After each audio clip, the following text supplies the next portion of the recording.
ಕೃಷಿ ಜಮೀನಿಗೆ ನಿಯಮ ಮೀರಿ ವಿದ್ಯುತ್ ಸಂಪರ್ಕ ಬೆಸ್ಕಾಂಗೆ ಲಕ್ಷಾಂತರ ನಷ್ಟ. ವಿದ್ಯುತ್ ರಕ್ಷಣೆ ಮಾಡುವವರೇ ಭಕ್ಷಣೆಗೆ ಅವಕಾಶ. ಮಾಹಿತಿ ದೊರೆತಿದ್ದಂತೆ ಬೆಸ್ಕಾಂ ಕಿರಿಯ ಇಂಜಿನಿಯರ್ ಅಮಾನತ್ತು. ನಮಸ್ಕಾರ ಪ್ರಿಯ ವೀಕ್ಷಕರೇ, ಸಂಗ್ರಾಮ ಟಿವಿಗೆ ಸ್ವಾಗತ. ನಾನು ನಿಮ್ಮ ರಮೇಶ್ ಅಕ್ಕೂರ್. ಬೆಂಗಳೂರು ದಕ್ಷಿಣ ಜಿಲ್ಲೆ ರಾಮನಗರ ಗ್ರಾಮೀಣ ಉಪವಿಭಾಗದ ಸ್ಯಾನಬಾಗ್ನಹಳ್ಳಿ ಶಾಖೆಯಲ್ಲಿ ಕರ್ತವ್ಯ ನಿರ್ವಹಿಸಿದ್ದ ಕಿರಿಯ ಇಂಜಿನಿಯರ್ BK ಪ್ರಕಾಶ್ ಅಮಾನತಾದವರು. ರಾಮನಗರ ತಾಲೂಕಿನ ಕೋನಮುದ್ನಹಳ್ಳಿ ವ್ಯಾಪ್ತಿಯ ಒಬ್ಬರೇ ಮಾಲೀಕತ್ವದ ಖಾಸಗಿ ಜಮೀನಿಗೆ 9 ವಿದ್ಯುತ್ ಕಂಬಗಳು, 63 kV ಟ್ರಾನ್ಸ್ಫಾರ್ಮರ್ ಸಂಪರ್ಕ ನೀಡಲಾಗಿತ್ತು.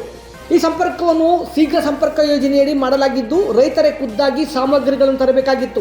ಆದರೆ ಕಿರಿಯ ಇಂಜಿನಿಯರ್ ಪ್ರಕಾಶ್ ಅವರು ಇಲಾಖೆಯ ವಿದ್ಯುತ್ ಕಂಬಗಳು, ವೈರ್ಗಳನ್ನು ಅಳವಡಿಸಿ ಕೊಡುವುದರ ಮುಖಾಂತರ ಬೆಸ್ಕಾಂ ಇಲಾಖೆಗೆ ಭಾರಿ ಆರ್ಥಿಕ ನಷ್ಟ ಉಂಟು ಮಾಡಿದ್ದಾರೆಂದು ಖಚಿತಪಡಿಸಿಕೊಂಡು ಬೆಸ್ಕಾಂ ಮಾನವ ಸಂಪನ್ಮೂಲ ವಿಭಾಗದ ಪ್ರಧಾನ ವ್ಯವಸ್ಥಾಪಕರಾದ ಡಾಕ್ಟರ್ MR ದಯಾನಂದರವರು ಅಧಿಕೃತವಾಗಿ ಅಮಾನತು ಆದೇಶ ಹೊರಡಿಸಿದ್ದಾರೆ. ಹಣದಾಸೆಗಾಗಿ ಸರ್ಕಾರಕ್ಕೆ ಭಾರಿ ಆರ್ಥಿಕ ನಷ್ಟ ಉಂಟು ಮಾಡುತ್ತಿದ್ದವರನ್ನು ಈ ಅಮಾನತು ಪ್ರಕರಣಗಳು ಎಚ್ಚರಿಕೆ ಗಂಟೆಯಾಗಿದ್ದು, ಇನ್ನಾದರೂ ಸರಿ ಹೋಗುವವರೇ ಕಾದು ನೋಡಬೇಕು.